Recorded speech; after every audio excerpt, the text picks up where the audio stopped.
In a scene that could be straight out of a suspense novel, Donald Trump has pulled a whopping $400 million in federal cash from Columbia University. The move comes after the school's poor handling of protests against Israel, leaving Jewish students in a state of constant worry and pain. Officials warn this is just the start, hinting that more funds might vanish soon.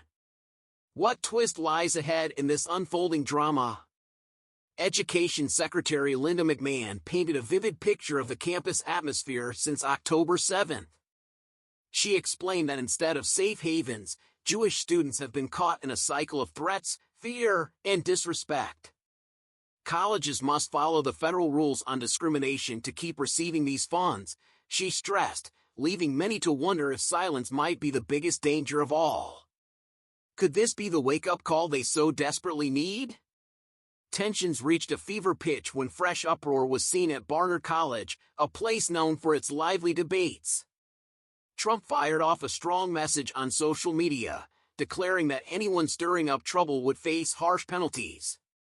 Troublemakers will be locked up or sent packing, and American students will be expelled or arrested, no excuses, he warned. This bold outburst, delivered with an edge of finality, left onlookers asking, where will the line be drawn between protest and punishment? The scene turned chaotic on a Wednesday when more than 50 students stormed a campus building at Barnard. In the heat of the moment, a staff member was hurt badly enough to need hospital care. The clamor of shouts and the rush of angry footsteps created a picture of disorder that no one could ignore. As the dust settled, the question lingered, what will be the next unexpected act on this dramatic stage? Behind the scenes, a group of federal officials joined forces to form a joint task force to combat anti-Semitism. Made up of members from the Justice, Education, Health and Human Services, and General Services Administration, their aim is to keep a close eye on the situation and act fast.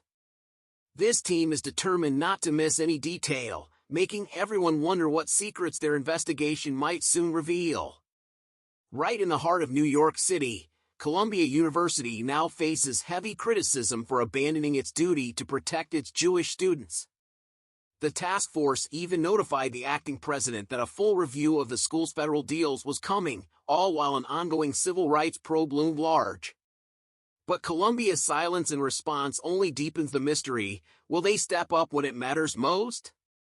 A university spokesperson later promised that Columbia is taking the matter seriously.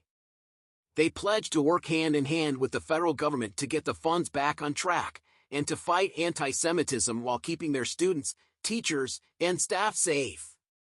With such a firm promise hanging in the air, one can't help but wonder if this commitment will turn into real change or just fade away with time. From the task force, Leo Terrell made it clear that freezing the money was just one tool in their kit. His tone was firm as he declared that this action was only the opening move against a rising tide of anti-Semitism. With a sense of finality in his words, many are left asking, what more will the authorities pull out of their playbook? In a swift follow-up, federal leaders announced that the General Services Administration, along with Health and Human Services and the Education Department, would hit the pause button on all of Columbia's active contracts and grants.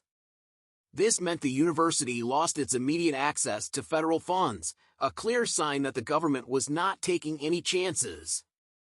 What other surprises might be in store? On another front, Senator Marco Rubio has set a new course by urging the State Department to review foreign student social media with the help of AI.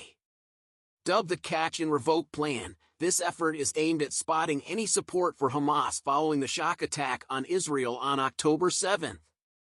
With anti-Israel protests now flaring up at places like Columbia and Barnard, the digital hunt raises one big question: will this high-tech search change the face of campus debates? Officials have revealed that this new review will even scan news articles and past records of protests from the last year and a half. Already, over 100,000 profiles in the student exchange system have been checked. One official bluntly noted, "We found literally zero visa revocations during the last administration." As the digital nets are cast wide, the real impact on campus activism remains to be seen. What will the next chapter hold in this rapidly shifting story?